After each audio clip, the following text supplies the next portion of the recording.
지구촌 축제인 월드컵이 개막이 되었습니다.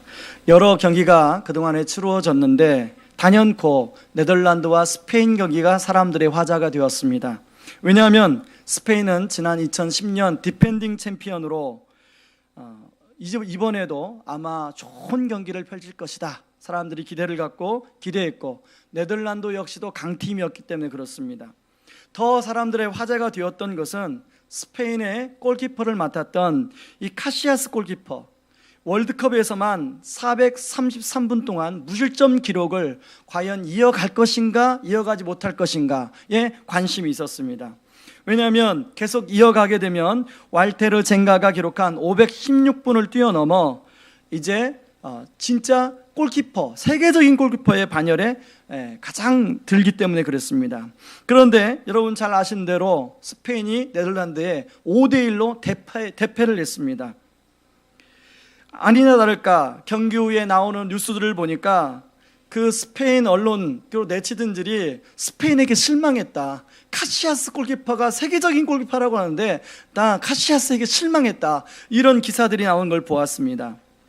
여러분, 특별히 네 번째 골은 그 카시아스 골키퍼의 그 실수로 내준 그 골이 아닙니까? 아마 보기를 몰라도 스페인의 그 많은 사람들은 굉장히 마음속에 실망이 컸을 것입니다. 저는 그런 기사를 보면서 카시아스 골키퍼 마음은 어떨까? 사람들은 카시아스 골키퍼를 비난하고 정죄하고 그 스페인 선수들을 비난하는데 그 당사자인 카시아스 골키퍼 선수의 마음은 어떨까? 그러고 제가 이제 뉴스를 검색하는데요, 그 카시아스 골키퍼가 경기 끝난 후에 인터뷰한 기사가 눈에 띄더라고요. 카시아스 선수, 그 골키퍼가 경기 후에 이런 이야기를 했습니다. 그 다음 경기, 칠레와의 경기가 우리의 마지막 경기라고 생각하고 경기에 임하겠습니다. 이게 무슨 말입니까? 그렇게 실력이 뛰어난 골키퍼가 배수진을 치겠다는 의미 아닙니까?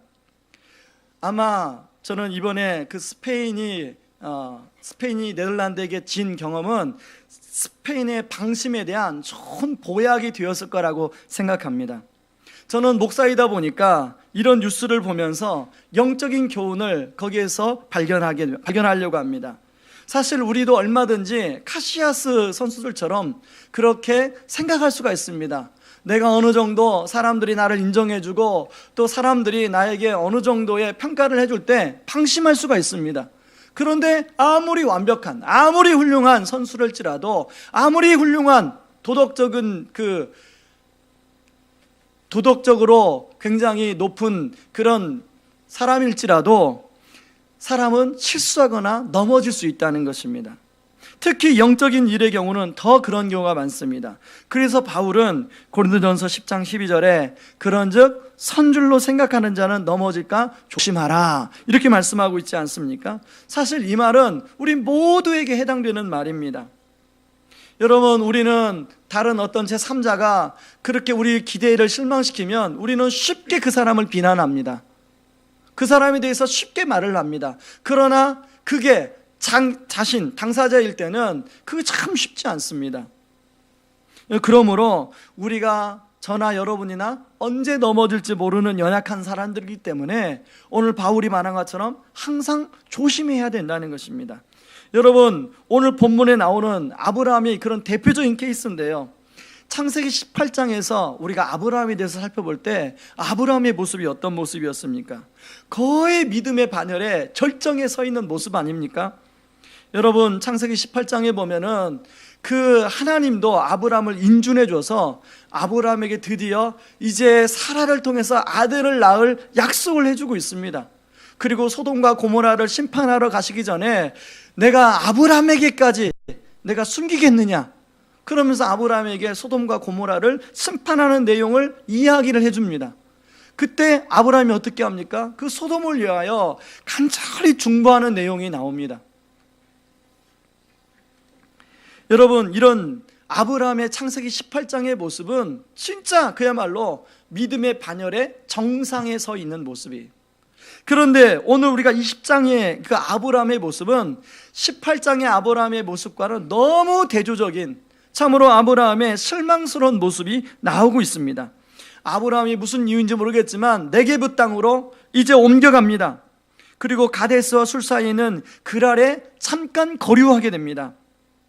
근데 그 그랄 땅에는 바로 아비멜렉 왕과 그랄 사람들이 살고 있었습니다. 아브라함의 귀에 어떤 얘기가 들렸는지 모르지만 아브라함 마음속에는 이 그랄 사람들에 대한 두려움이 찾아왔어요. 그래서 자기 아내 사례 때문에 죽을지도 모르는 그런 두려움 때문에 창세기 12장에서 했던 그 동일한 이야기를 사라에게 하고 있습니다. 당신과 내가 결혼하기 전에 당신은 나랑 사촌 동생이었잖아. 그러니까 앞으로 누구냐고 물어보면 당신은 내 동생이라고, 누이 동생이라고 이야기해. 그래야 내가 살 수 있어. 여러분, 창세기 12장에서 아브라함이 그 얘기를 애굽 왕에게 했다가 얼마나 큰 곤욕을 당했습니까? 그렇게 해서 많은 것들을 깨달았는데 이제 창세기 12장 이야기는 믿음의 초보, 그야말로 이제 처음 하나님과의 믿음 생활을 시작하는 단계라면 이미 이제 24년이 흘렀어요. 믿음 생활이 이제 어느 정도 무르익을 대로 무르익었는데 똑같은 24년 전의 이야기를 똑같이 하고 있더라는 거예요. 저는 이 말씀을 보면서 사라의 나이가 이때 몇 세였지? 사라의 나이가 90세고 분명히 창세기 18장에서 경수가 끊어졌다고 그러는데 과연 사라가 여성적으로 이렇게 매력이 있었을까? 그런 분에 의구심이 드시더라고요. 아마 오늘 성경을 보시는 여러분들도 그런 의심이 아마 드실 거예요. 그런데 어떻든요, 아비멜렉이 그런 사라를 자기 궁으로 데려왔다네요. 그러니까 사라가 경수는 좀 끊어졌을지라도 여성으로서의 동안인지 모르겠지만 매력이 있었나 봅니다. 여러분, 가끔 신문에 나오잖아요. 60대 할머니가 그 20대 미모를 갖추고 있다. 그러면서 가끔씩 이렇게 신문에 나오는데 아마 사라가 그런 케이스였나 봐요. 여러분, 9절에 보면요, 아비멜렉이 하나님의 책망을 듣고 굉장히 화가 나서 아브라함을 불러서 어찌 된 일이냐고 따지는 내용이 나옵니다. 그런데요, 아브라함이 잘못했으면 구절구절하게 변명할 필요가 없잖아요. 무조건 제가 잘못했습니다. 그러면 어느 정도 그게 이제 아브라함이 잘못했구나 하고 용서해 줄 텐데, 창세기 20장 12절 13절에 보면 아브라함이 구차하게 변명하는 모습이 나옵니다. 한번 같이 한번 읽어보겠습니다.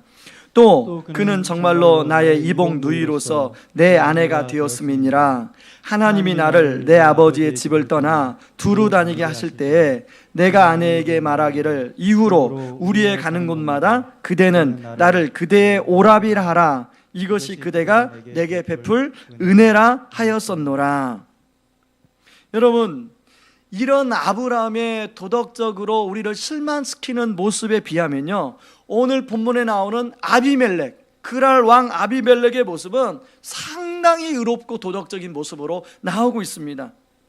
여러분, 꿈에 하나님 앞에 하나님이 나타나서 자기를 책망하니까 이 아비멜렉 왕이 뭐라고 그랬습니까? 나는 온전한 마음과 깨끗한 손으로 했는데 하나님 의로운 백성도 멸하십니까? 라고 하나님께 오히려 반문하고 있어요. 여러분, 3자 입장에서 여러분 볼 때 아비멜렉이 하는 말이 그럴 일리가 있지 않습니까? 그래서 하나님도 그것을 인정해주고 있어요. 16절에 보니까 내가 온전한 마음으로 이렇게 한 줄을 나도 알았으므로, 이렇게 하나님 말씀합니다. 여러분, 아비멜렉의 모습을 보면은 상당히 통도 크고, 그리고 그 사라의 일을 일처리하는 걸 보면 상당히 깨끗한, 굉장히 젠틀한 그런 사람임을 우리가 알 수 있습니다. 여러분, 아브라함과 사라의 일처리를 하는 그 아비멜렉의 모습을 보시기 바랍니다. 아브라함이 잘못했잖아요. 그런데요, 아브라함의 일처리를 하면서 아브라함에게 양과 소와 종들을 줍니다. 그리고 아브라함에게 또 어떤 걸 주냐면, 여기 좋은 땅들이 있으니까 마음에 드는 땅에서 살아라, 또 땅을 사용하라고 하는 그런 것도 허락합니다. 그런가 하면요, 그 자기가 사라를 궁으로 데려온 것 때문에 사라가 그 수치를 당했지 않았습니까? 이 사라의 수치를 보상하는 조건으로 은 1000개를 주고 있습니다. 이 은 1000개는 원어에 보면 1000세겔로 나오는데요, 이 1000세겔은 그 당시에 일반 노동자들의 하루의 월급이 2분의 1세겔, 그러니까 1000세겔 하면은 약 167년 동안 벌면 벌 수 있는 돈이에요. 그러니까 은 1,000세겔을 줬다는 것은 상당히 많은 액수를 사라의 몸값으로 준 거예요. 여러분, 여러분이 심판관이라면 이제 아브람, 아비멜렉 다 이름 떼고 여러분 심판관이라면 누구의 손을 들어주겠습니까? 누가 더 의로운 사람입니까? 당연히 아비멜렉이 의로운 사람 아닙니까? 그런데요, 하나님은 공의로우신 분 아니십니까? 당연히 아비멜렉의 손을 들어주고 아브람을 혼내고 책망하고 아브람에게 벌을 줘야 되는데, 오늘 본문에 나오는 하나님은 아브람이 그렇게 하지 않는다는 거예요. 아브람을 공의로 다스리지 않아요. 어떻게 보면요, 오늘 20장에 보면 너무하다시피 아브람을 편애하는 하나님, 아브람을 봐주시는 하나님, 그런 모습의 하나님의 모습이 나오고 있더라는 것입니다. 여러분, 거꾸로 아브람 입장에서 한번 생각해 보자고요. 여러분, 지금 아브람이 하나님 앞에 큰 죄를 지었습니다. 지금 사라가 지금 아들 이삭을 뱃속에 임신하고 있는지도 몰라요. 그런 상태에서 사라를 동생이라고 하고 자기 하나 살겠다고 하고 그렇게 하나님의 구원 계획까지 그냥 다 망가뜨릴 그런 실수를 하지 않았습니까? 그러면 하나님께 아브라함 입장에서 여러분, 나는 큰일 났구나, 나는 이제 하나님 앞에 큰 벌을 받겠구나, 그렇게 생각할 텐데, 하나님이 오늘 아브라함에게 어떻게 대해 주세요? 하나님이 아브라함을 벌 주는 게 아니라 오히려 아브라함의 편에 서서 아브라함을 도와주고 있더라는 것입니다. 여러분, 아브라함의 입장에서는 이것 자체가 은혜인 줄 믿습니다. 여러분, 아브라함만 그렇습니까? 이제까지 살아오면서 저나 여러분이나 만약에 하나님이 모든 우리의 일거수일투족을 불꽃 같은 눈으로 우리가 하나님의 공의하심으로 우리를 평가하고 다스렸다면, 여기에 서 있는 저나 여기 앉아 계시는 여러분들이나 아무도 무수할 리가 하나도 없을 것입니다. 여러분, 사도행전에 보면 아나니와 삽비라 부부 이야기 나오지 않습니까? 아나니와 삽비라 부부를 보면 많은 분들이 그 본문을 보면서 저한테 질문을, 목사님, 왜 하나님이 아나니와 삽비라만 이렇게 엄중하게 다루셨습니까? 저도 모르겠어요. 그러니까 하나님 마음이, 만약에 하나님이 아나니와 삽비라를 그렇게 엄하게 다스린 것처럼 우리를 엄하게 다스린, 예를 들면 예배 시간에 졸았다, 그래서 예배 시간에 졸면 다리 하나 분질러지고, 저는요, 제가 왜 이런 예를 드냐면요, 제가 주일 성수 한번 빠졌다고 고등학교 때 다리를 실제로 분지름 당했습니다. 고등학교 때 제가 이미 오랫동안 우리 교회 다니는 사람은 알아요. 제가 고등학교 때 딱 이제까지 줄 성수 2번을 제가 빼먹은 적이 있는데요, 한 번은 친구랑 고등학교 2학년 때 놀러 가려고 친구 집에 놀러 갔는데 어머니가 너 꼭 가까운 교회 가서 예배 드려라, 그리고 안 갔으면 좋겠다. 그런데 또 제가 또 온고집 하지 않습니까? 저희 막내가 꼭 저 닮아서 고집 한참 피우는데, 그래서 어머니의 그 뜻을 어기고 그 친구 집에 놀러 갔습니다. 근데 친구가 교회를 안 다니니 교회를 가기는커녕 거기에 있는 가까운 데 있는 공원에 놀러 갔습니다. 공원에 놀러 가서 이제 자전거 타고 신나게 내려가는데 멀리서도 보니까 앞에 조금 불량한 사람들이 있는 거예요. 그래서 친구한테 제가 그랬어요. 저 친구들은 저 앞에 있는 사람들이 좀 불량하다, 그러니 페달을 더 가속해서 밟아라. 저는 뒤에 닦고 친구는 자전거를 하는데 그대로 그냥 아스팔트에 꼬꾸라졌습니다. 그래서 저는 오른쪽 다리 삐고 돈 다 뺏기고, 그래서 저는 하나님 무서운 줄 알아요. 만약에 여러분 제 일거수일투족을 그때 저를 다루신 것처럼 그렇게 다 다루었다면 저는 여기 지금 뼈 하나 제대로 갖춰지고 있지 않을 겁니다. 하나님은 무서운 분이에요. 그런데요, 오늘 본문에 보니까 아브라함을 은혜로 다루시고 있더라는 것입니다. 여러분, 우리의 행한 실수, 우리의 행한 잘못, 우리가 그동안에 저질렀던 죄악들, 십자가의 죽으심과 부활하심으로 우리를 이 자리에, 그럼에도 불구하고 이 자리에 세우신 것은 은혜 아닙니까? 그런데 우리는 너무 이런 은혜를 자주 잊어버리고 살아요. 저는요, 우리가 어떤 삶을 살다가 어떤 일을 만나면 자꾸 우리가 다운되는데, 저는 그 다운될 때마다 회복시켜주는 것이 무엇이냐면 하나님의 은혜를 생각할 때마다 회복이 되기 시작하더라고요. 십자가의 죽으심과 부활하심으로 나를 자녀 삼아주신 그리고 하나님께서 날 지금도 은혜로 인도해 주신 걸 생각할 때마다 거기서부터 다시금 힘이 생기더라고요. 저는 우리 성도님들이 오늘 이 아브라함 본문을 가지고 저는 은혜의 관점에서 한번 생각해 볼 때 여러분 우리 성도님들에게도 동일한 그런 은혜, 힘이 공급되어지는 그런 시간이 되기를 바랍니다. 첫 번째 은혜는요, 보호해 주심에 대한 은혜가 있더라는 것입니다.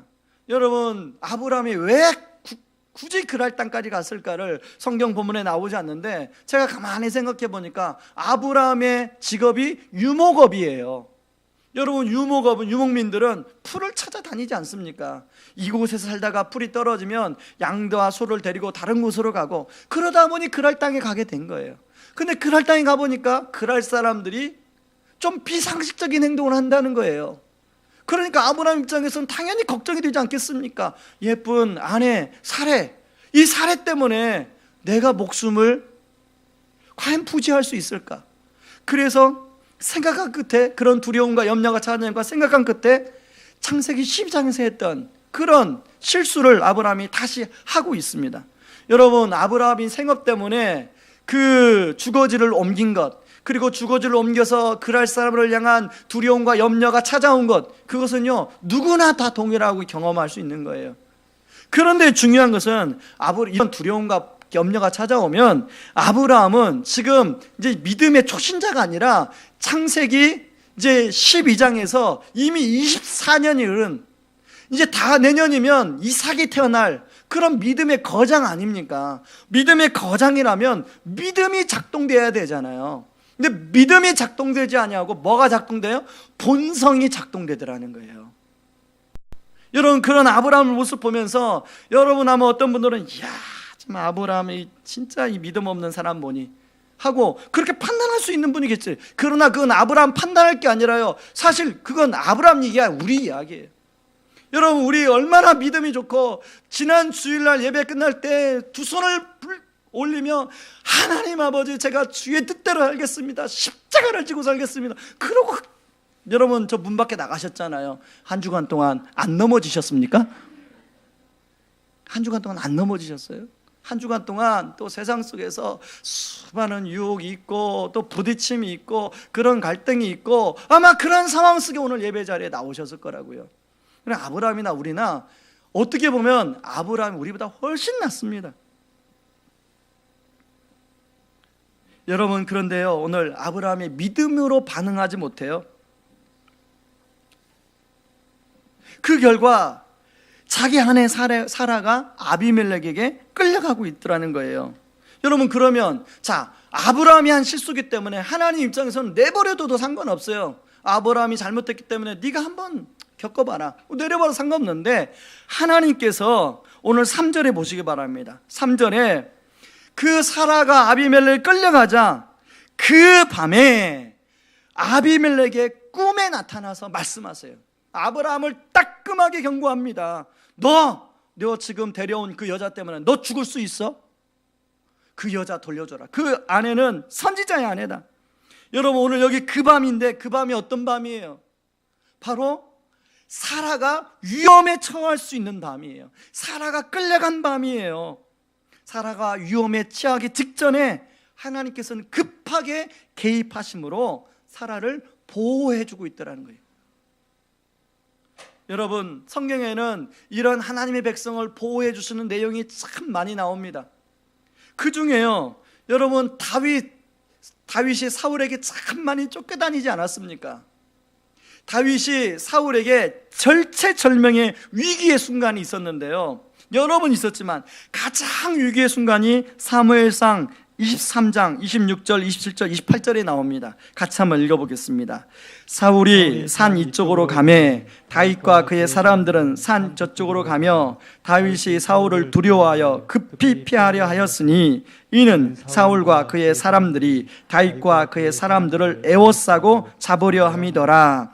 전령이 사울에게 와서 이르되 급히 오소서, 블레셋 사람들이 땅을 침노하나이다. 이에 사울이 다윗 뒤쪽 길을 그치고 돌아와 블레셋 사람들을 치러 갔으므로 그곳을 셀라 하마느 곳이라 칭하니라. 이게 무슨 내용입니까? 지금 절체절명의 위기의 순간에 사울에게 지금 다윗이 잡힐 뻔한 상황이에요.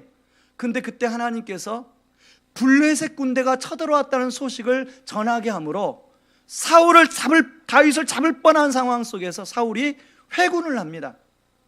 그래서 다윗이 그 위기의 순간을 극복하고 나서 그 장소를 셀라 하마누곳, 이게 무슨 뜻이냐면 분리의 바위라는 뜻이에요. 다시 말해서 바위 하나 사이를 두고 하나님이 나를 건져주시고 보호해 주셨다는 그런 의미입니다.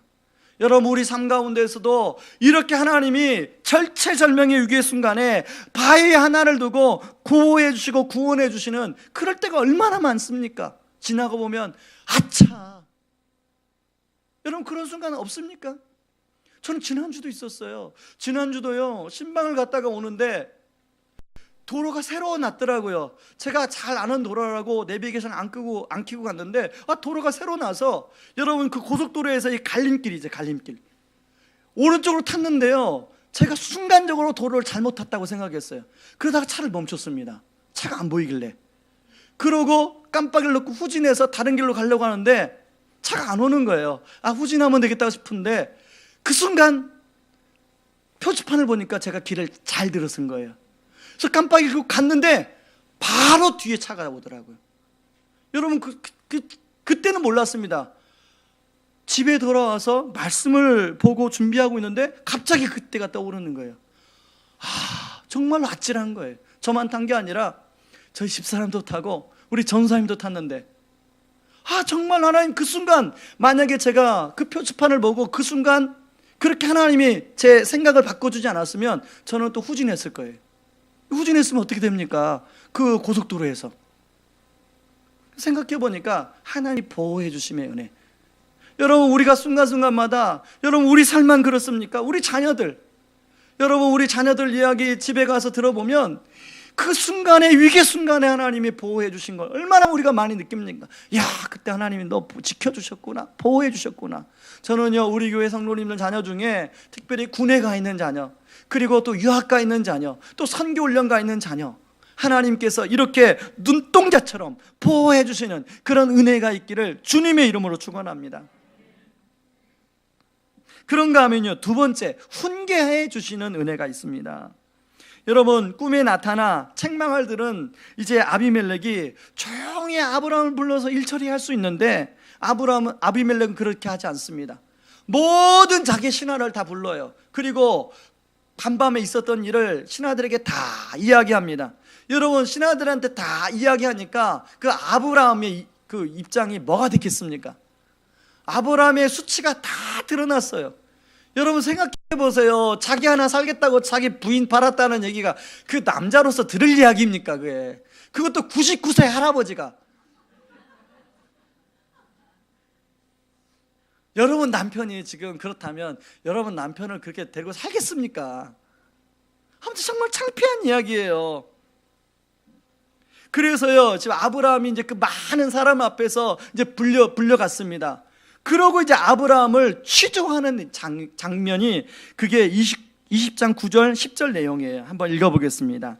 아비멜렉이 아브라함을 불러서 그에게 이르되 내가 어찌하여 우리에게 이렇게 하였느냐? 내가 무슨 죄를 내게 범하였기에 내가 나와 내 나라가 큰 죄에 빠질 뻔하게 하였느냐? 내가 합당하지 아니한 일을 내게 행하였도다 하고, 아비멜렉이 또 아브라함에게 이르되 내가 무슨 뜻으로 이렇게 하였느냐?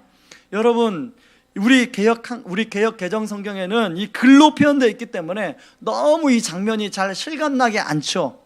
여러분 혹시 사극 드라마 같은 거 보십니까? 정도전, 요즘에 뜨는 드라마 정도전인데, 그 정도전 버전으로 말하면 내가 어찌하여 우리가 이렇게 했느냐.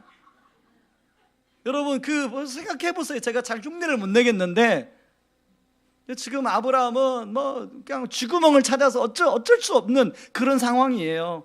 많은 사람들은 지금 아브라함을 지켜보고 있는 상황이에요. 여러분, 문책당하고 취조당하는 아브라함 입장에서 마음이 어떻겠어요? 그런데요, 하나님이 아브라함의 신분을 밝혔어요. 선지자라고 밝혔어요. 여러분, 저는요, 누가 어디 가면 저는 목사라고 하지 않습니다. 그냥 예를 들면 우리 집에 A센터 기사들이 오면 저는 그냥 절대로 목사라고 안 밝힙니다. 혹이나 내가 그 사람에게 실수할까 봐. 교회는 어쩔 수 없죠. 교회는 어쩔 수 없어요. 제가 목사라는 걸 아는데. 여러분, 제가 실수 안 하지만 혹이라도 해서 그 사람에게 예수님에 대한 어떤 제가 영광을 가질까 봐 잘 목사라는 걸 안 밝혀요. 여러분, 선지자라고 밝혀졌는데 지금은 그 선지자 아브라함이 많은 사람 앞에서 취조당할 때 아브라함 입장이 어떻겠어요? 그런데요, 하나님은요, 그 아브라함이 잘못한 것을 직접 불러서 취조하고 문책할 수 있지만 때로는 우리를 다루시는 방법이 상황을 통해서 다루시는 방법이 있어요. 여러분, 하나님이 우리를 개인적으로 다루실 때는 하나님 앞에만 내가 잘못했다 그러고 죄송하다 그러고 용서해달라고 구하고 그러면 문제가 해결될 수 있는데, 하나님이 상황을 통해 다룰 때는 온 치부를 다 드러내요. 여러분, 하나님이 아브라함을 이렇게 상황을 통해서 다루시는 이유가 있어요. 왜냐하면 창피감을 주는 것이 목적이 아니에요. 아브라함으로 하여금 깨닫게 해주시도록, 아브라함이 다시는 이런 실수를 하지 않도록 하나님이 그렇게 다루시는 거예요. 다시 말해서 아브라함을 이렇게 다루시는 목적은 깨닫고 돌이키게 하시는데 목적이 있는 줄 믿습니다. 여러분, 그 히브리서 말씀에 보면요, 하나님의 징계하심이라는 단어가 많이 나옵니다. 히브리서 12장 8절, 9절, 10절, 11절 제가 읽어보겠습니다. 징계는 다 받는 것이거늘 너에게 없으면 사생자요 참 아들이 아니니라. 또 우리 육체의 아버지가 우리를 징계하여도 공경하였거늘 하물며 모든 영의 아버지께 더욱 복종하여 살려 하지 않겠느냐. 저희는 잠시 자기의 뜻대로 우리를 징계하였거니와 오직 하나님은 우리의 유익을 위하여 그의 거룩하심에 참여케 하시느니라. 무릇 징계가 당시에는 즐거워 보이지 않고 슬퍼 보이나 후에 그로 말미암아 연달한 자에게는 의의 평강한 열매를 맺나니. 여러분, 여기서 징계라는 단어는요, 원어로 보면 그런 뜻이에요. 아버지가 자기의 사랑하는 자식을 위해서 회초리를 드는 것, 그 아들을 깨닫게 하기 위해서 사랑으로 매를 드는 것, 이게 바로 징계라는 단어예요. 그래서 영어 성경에 보면요, 이 단어를 디스플린이라는 단어로 번역을 해요. 그리고 다른 번역본은 체이슨이라는 단어로 번역을 하고 있습니다. 여러분, 이 징계하심의 목적은 히브리서 12장 10절 11절에 나온 것처럼 우리의 유익을 위하여, 우리를 거룩하게 하기 위하여, 우리를 또 의와 평강의 열매를 맺기 위하여 징계하신다는 거예요. 하나님이 아브라함을 많은 사람 앞에서 지금 문책하고 취조하도록 만드는 것은 아브라함을 깨닫고 돌이키기 위하여 그렇게 하시고 있더라는 것입니다. 저는요, 제가 어떤 잘못했는데 하나님이 저에게 아무런 징계를 하지 않을 때가 가장 무서워요. 가장 두려워요. 왜? 하나님이 내가 더 이상 상관하지 않겠다 아니에요? 그런데요, 제가 조금 어떤 잘못했는데 하나님 그것을 바로 깨닫게 해주실 때 얼마나 감사한지 몰라요. 그게 뭐예요? 내가 너를 여전히 사랑하고 있다는 거 아니겠어요? 내가 너를 여전히 주목하고 있다는 거 아니겠어요? 저는 여러분들이 혹시 여러분이 잘못하면 하나님이 이런 징계하심이 없이 나 잘 지내고 있다 그러면요, 진짜 무서운 거예요.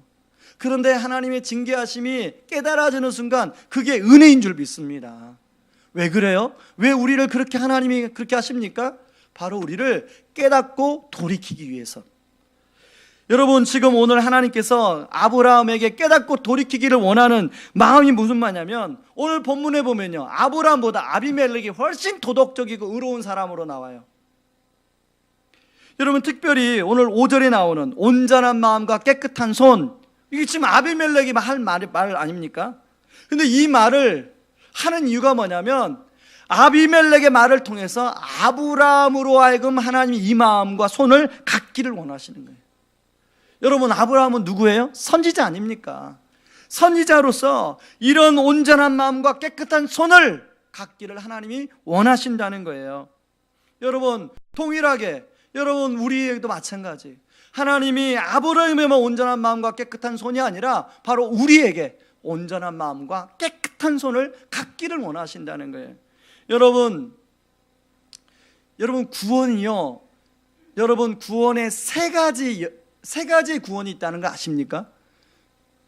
구원이 칭의의 구원, 그리고 성화의 구원, 영화의 구원이 있어요.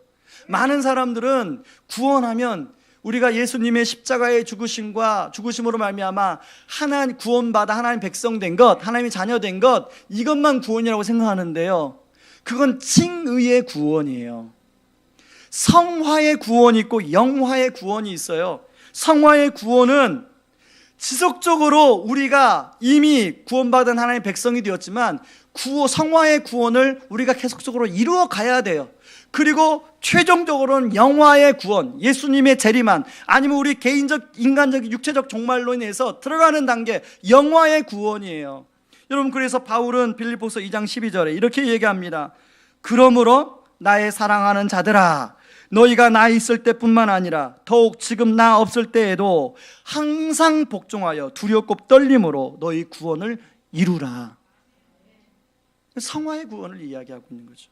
요즘 문제가 되는 이 구원파, 여러분, 구원파가 이단인 것은 너무 칭의의 구원에 강조점을 두고 교리를 가리켜서 그래요.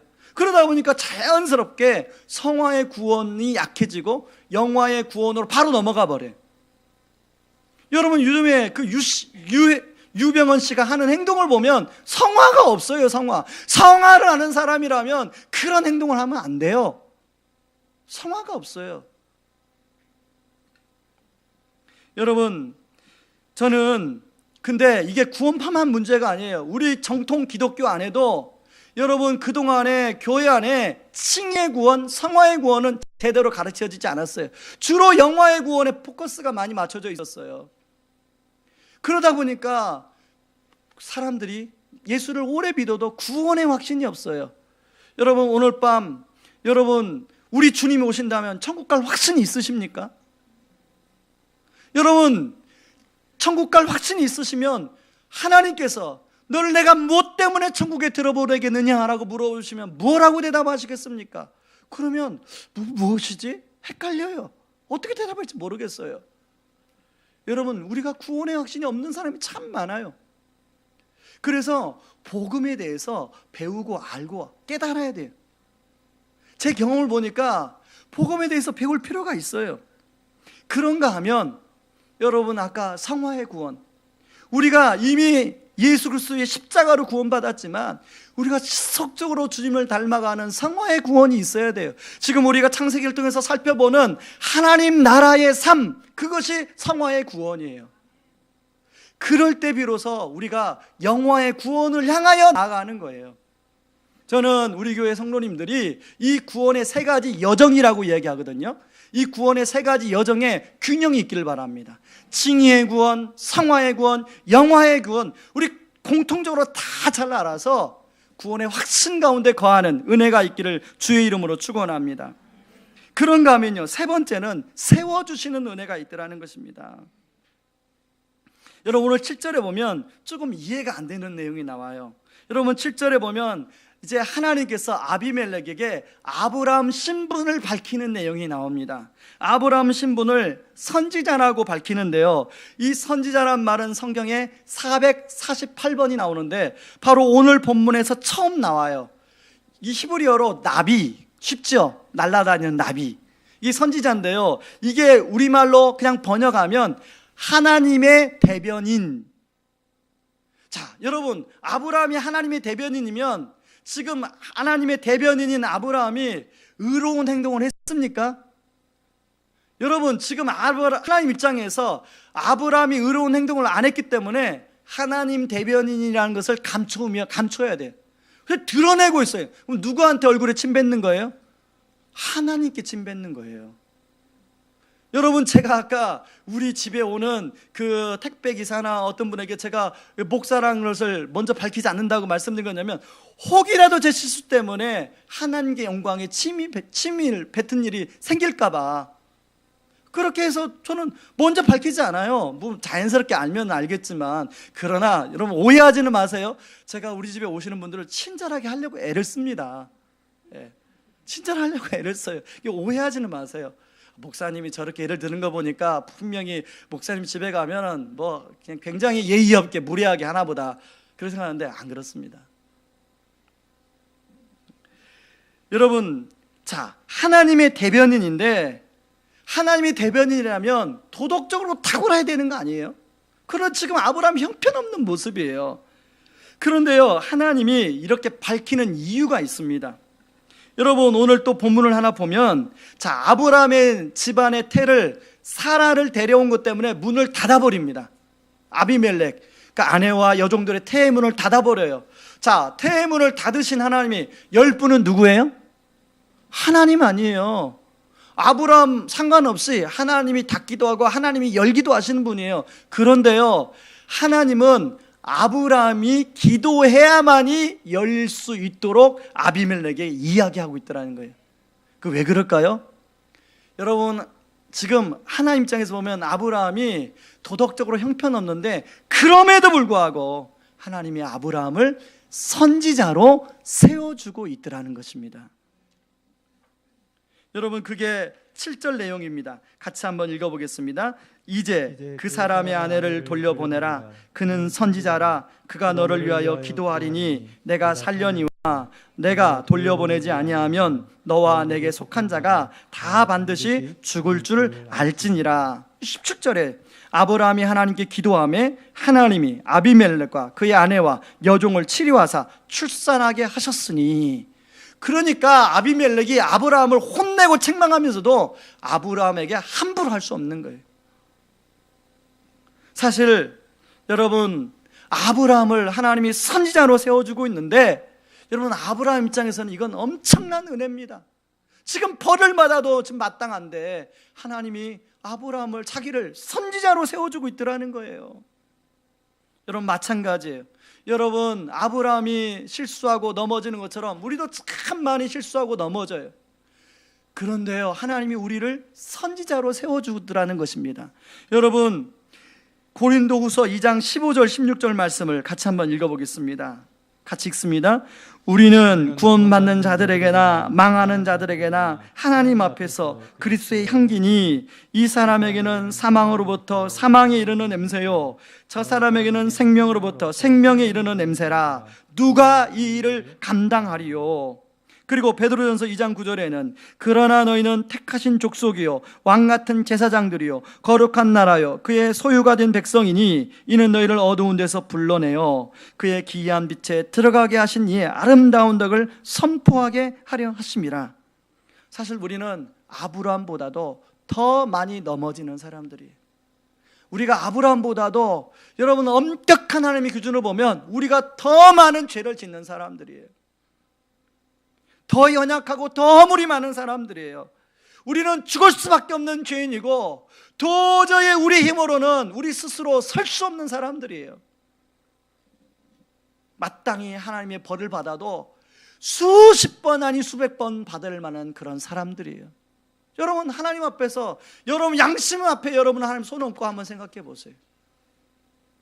그런데요, 하나님이 그런 순간순간을 때로는 다 덮어주시고 우리를 그리스도의 편지로, 그리스도의 향기로, 그리고 왕같은 제사장으로 불러주시고 세워주시고 있더라는 것입니다.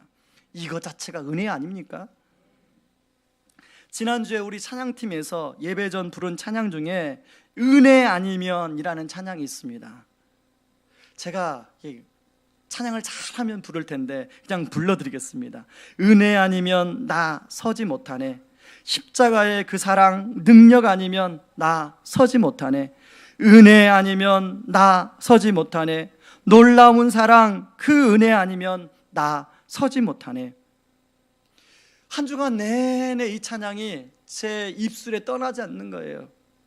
그러다가요, 금요일날 밖에 약속에 있어서 이 교문을 들어오는데 갑작스럽게 또 은혜라는 단어가 떠오르는 거예요. 정말로 은혜가 아니면 나 서지 못하네. 십자가의 그 사랑 능력 아니면 나 서지 못하네. 은혜 아니면 나 서지 못하네. 놀라운 사랑 그 은혜 아니면 나 서지 못하네. 이 찬양을 너무 부르고 싶어서 혼자 부르면 음정을 안 맞으니까 이제 우리 교역자회가 4시에, 금요일 4시에 하는데 우리 교역자들 모이자마자 이 찬양을 부르자고 그랬어요. 이 찬양을 여러 번 반복하고 나서 이 찬양을 가지고 서로 나눔을 좀 가졌습니다. 그랬더니 한 교역자가 그런 고백을 하는 거예요. 자기 역시도 너무나도 부족한 것이 많고 연약한 것이 많은데 하나님이 자기를 이렇게 봐주시고 세워주시는 은혜가 너무 귀하고 크다는 거예요. 저는 그 얘기를 들으면서 100% 공감, 100%. 아니 150% 공감이에요. 여러분은 어떻습니까? 여러분, 우리는 아브라함보다도 훨씬 더 실수가 많고 허물이 많은 사람들 아닙니까? 나름 어느 정도 이 정도면 괜찮다라고 생각하시는 분 계실지 모르겠어요. 그런데요, 그것은 자기가 자기의 모습을 직면하지 않아서 그래요. 여러분, 진짜 불꽃 같은 하나님의 눈으로 자기 자신을 직면하면 내가 얼마나 추잡한 인간인지, 내가 얼마나 추잡한 사람인지 훤히 다 드러나게 되어 있어요. 그런데요, 우리 하나님이 우리를 공의로 다스리지 않냐고 은혜로 다스리는 것 자체가 그게 은혜예요. 여러분, 오늘 아브라함을 그런 가운데서도 보호해 주시고 또 아브라함의 잘못을 깨닫게 해주시고 그런 가운데 아브라함을 선지자로 세워주시는 은혜, 여러분, 그 은혜가 저와 여러분들 안에 넘쳐나기를 바랍니다. 하나님이요, 이렇게 은혜로 세워주시는 이유가 있어요. 왜요? 바로 저와 여러분들, 아브라함을 선지자로 부르신 것처럼 저와 여러분들을 하나님의 대변인으로 부르셨고 하나님의 대변인의 역할을 우리가 감당하게 하도록 우리 하나님이 우리에게 은혜 주시는 줄 믿습니다. 여러분, 그 은혜를 가지고 이 시간에 그럼에도 불구하고 라는 찬양으로 우리 하나님께 영광 돌리기를 원합니다. 여러분, 이 찬양 참 우리 특세 때 부르면서 은혜를 많이 받았습니다. 여러분, 이 찬양의 가사가 이러지 않습니까? 마음속에 어려움이 있을 때, 여러분, 또 주님 앞에 나아올 수 없을 때, 우리가 도저히 주님 앞에 나아올 수 없을 때 주님이 먼저 날 찾아오셔서 날 먼저 안아주시는, 내 마음을 만져주시는 그 분이 바로 우리 주님 아니십니까? 이 시간에 그 은혜를 생각하며 우리 함께 찬양으로 나아가겠습니다. 마음속에 어려움이 있을 때, 마음속에 어려움이 있을 때, 마음속에 어려움이 있을 때, 마음속에 어려움이 있을 때, 마음속에 어려움이 있을 때, 마음속에 어려움이 있을 때 주님 내게 먼저 다가오십니다. 내게 먼저 오사 내 마음을 만지고 만지고 주님 앞에 나아올 수 없을 때, 나아올 수 없을 때, 주님 앞에 도저히 나갈 수가 없을 때, 주님 앞에 나아올 수 없을 때, 주님 앞에 나아올 수 없을 때, 주님 앞에 나아올 수 없을 때 날 먼저 안아주시는 주님이십니다. 그럼에도 불구하고 날 사랑하시는 내 하나님의 사랑이 나의 모든 걸 덮고, 그럼에도 불구하고 날 안아주시는 내 하나님을 부를 때 아버지라 부르죠. 그럼에도 불구하고 날 사랑하시는 내 하나님의 사랑이 나의 모든 걸 덮고, 그럼에도 불구하고 날 안아주시는 내 하나님을 부를 때 아버지라 부르죠. 여러분, 이 찬양의 가사를 그냥 부르지 마시고 여러분 아브라함 입장에서 한번 불러보시기 바랍니다. 그리고 여러분 정말로 여러분 입장에서 한번 불러보시기 바랍니다. 여러분, 우리는 아브라함보다도 더 훨씬 많은 죄를 짓고 아브라함보다도 훨씬 많이 넘어지는 사람들이에요. 하나님의 공의로움으로 우리를 다스렸다면, 아나니와 삽비라처럼 우리를 다스렸다면 여기에 남아있을 수 있는 사람이 하나도 없어요. 그럼에도 불구하고 예수 그리스도의 보혈로, 그럼에도 불구하고 내 마음을 만져주시고 나를 먼저 다가와 안아주시는 분이 우리 주님이신 줄 믿습니다. 여러분, 이 사랑의 주님이, 오늘 이 사랑의 주님이 여러분의 심장과 가슴을 때리시길 바랍니다. 다시 한번 우리 찬양할 때 아버지 그런 마음으로 찬양하길 원합니다. 마음속에 어려움이 있을 때,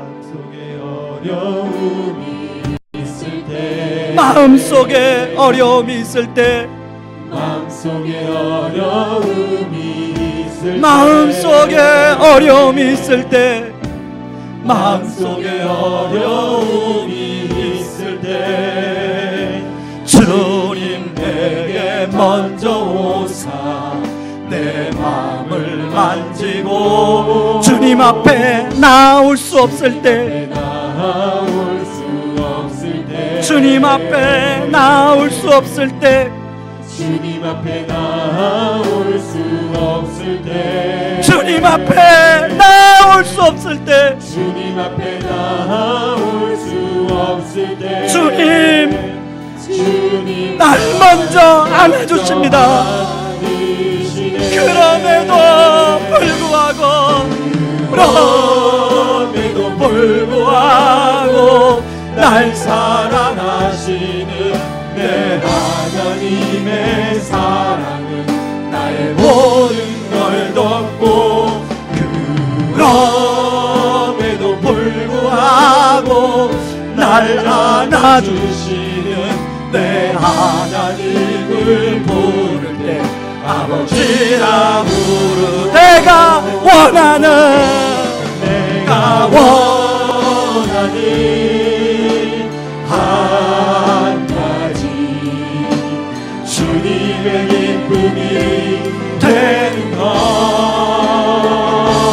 내가 원하는 한 가지, 주님의 기쁨이 되는 것. 나 주님의 기쁨 되기 원하네.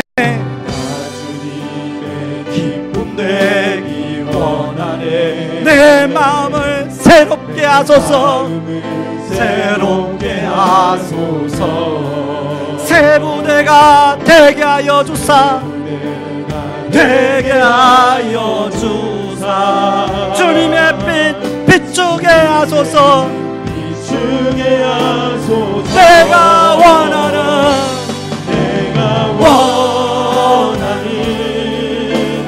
한 가지, 주님의 기쁨이 되는 것. 내가 원하는 한 가지, 주님의 기쁨이 겸손히 내 마음 드립니다. 우리 다 같이 일어나서 찬양합니다. 나의 모든 것 받으소서. 나의 모든 것 받으소서. 나의 마음 깨끗게 씻어주사.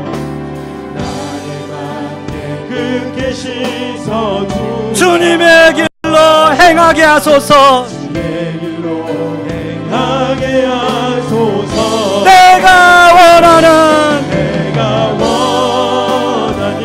한 가지, 주님의 기쁨이 되는 것. 내가 원하는 한 가지,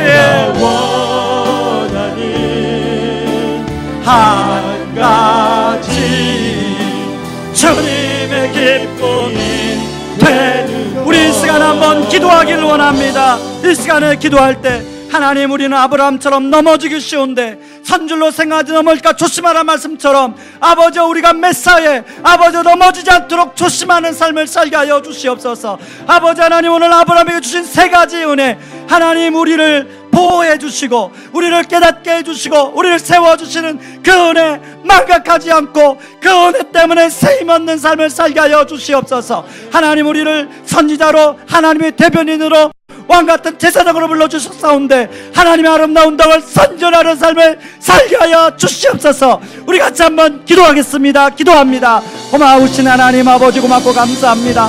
아버지, 우리는 아브라함에 비하면 아버지 더 많은 아버지 하나님 도저히 하나님 앞에 내세울 수 없는 그런 아버지 하나님 죄인임을 고백합니다. 아버지 하나님 벌레 못한 죄인임을 고백합니다. 아버지 얼마나 우리가 자주 넘어지며 아버지 얼마나 자주 연약하여 쓰러집니까? 아버지 그런 우리의 죄를 아버지 하나님 정말 그때마다 하나님 공의로우심으로 다스렸다면 아버지 우리가 도저히 이 자리에 설 수 없을 것입니다. 아버지 하나님 그럼에도 불구하고 아버지 우리를 그리스도의 보혈로 인하여 아버지 덮어주시고 아버지 우리를 아브라함처럼 아버지 하나님 정말 보호해 주시고 아버지 하나님 또한 우리를 깨닫게 해주시고 아버지 우리를 세워주시는 그 하나님의 은혜가 얼마나 큽니까? 아버지 하나님 그 은혜 아버지 망각하지 않고 그 은혜 붙들고 살게 하여 주시옵소서. 아버지 하나님 우리를 하나님의 선지자로 아버지 하나님께서 우리를 세워주셨습니다. 하나님의 대변인으로 세워주셨습니다. 왕같은 제사장을 세워주셨습니다. 하나님의 아름다운 선전하며 살아갈 수 있도록 아버지여 도와주시옵소서. 아버지 하나님 그리스도의 아름다운 덕을 선전하며 살아가게 도와주시옵소서. 그리스도의 향기로 그리스도의 편지로 살아가게 하여 주시옵소서. 내가 원하는 한 가지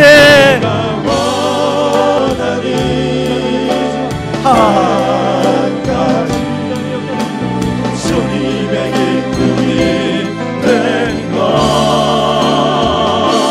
내가 원하는 한 가지 주님의 기쁨이 되는 것.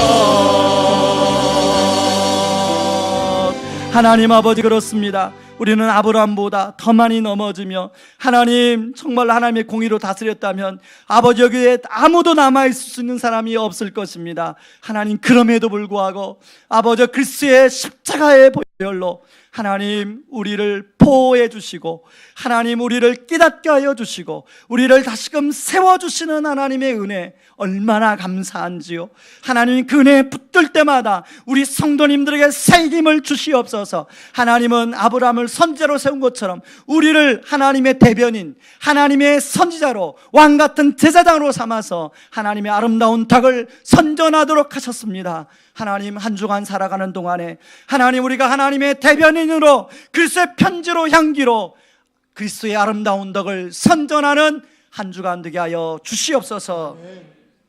이제는 우리를 죄에서 구원하시기 위해 자신을 친히 십자가에 내어주신 그 크신 우리 주 그리스도의 은혜와 아들을 내어주면서까지 우리를 사랑하신 하나님의 다음 없는 사랑하심과 지금도 우리를 여친히 기도해 주시고 동행하여 주시는 성령님의 은혜가 우리의 연약함에도 불구하고 보호해 주시는 은혜, 깨닫게 해주시는 은혜, 세워주시는 은혜를 붙들고 이 세상에 하나님의 대변인으로 왕같은 제사장으로 예수님의 아름다운 덕을 나타내기를 원하는 모든 성도님들의 삶 위에 이제로부터 영원토록 항상 함께하기를 주의 이름으로 축원하옵나이다. 아멘.